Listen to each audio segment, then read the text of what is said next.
บายดีพบกับเรา2คนเช่นเก่าเช่นเคยเนาะนี่เสนอเมนูซอยจุอีกแล้วครับจัดไปมาจวดเอาเลยเนาะมาไลฟ์มาได้กินน้ำกันเด้อเจียวอยู่ทางนี้เจียวเขา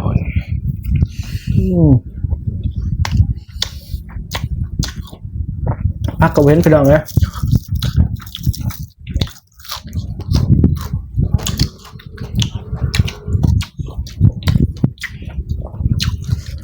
มากินด่างพี่น้องแล้วมันท็อป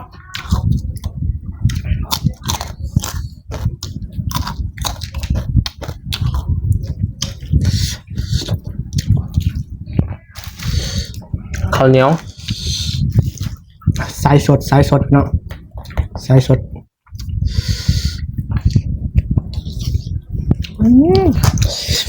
แก้วคมกดพี่น้องเอามุนผ้าสดคือเราเนื้อสดเหนียวกระบอก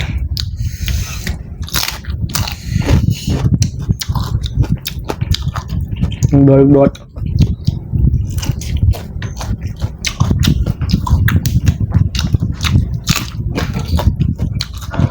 บางกล่อง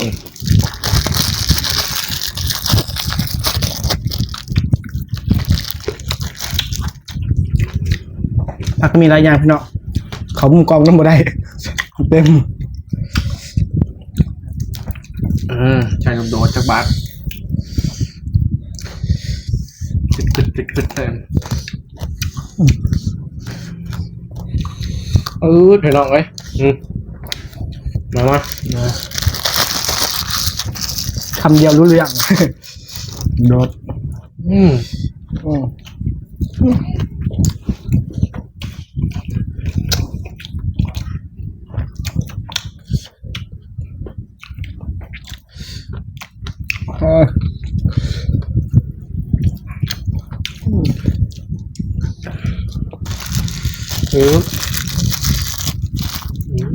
ต้องขอโทษขออภัยเนาะสำหรับอะไรบุกินดิบเนาะว่ากันพี่น้องของหมักไอ้มันเนาะของแสบขึ้นกับผู้หมักนั่นน่ะ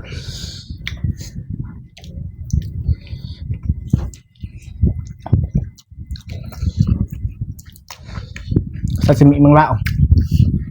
มุมกล่องมันจะขับไว้ขอโทษพี่น้องเลยนะพาออกมาเนี่ยอยากกินเขาจัดเลย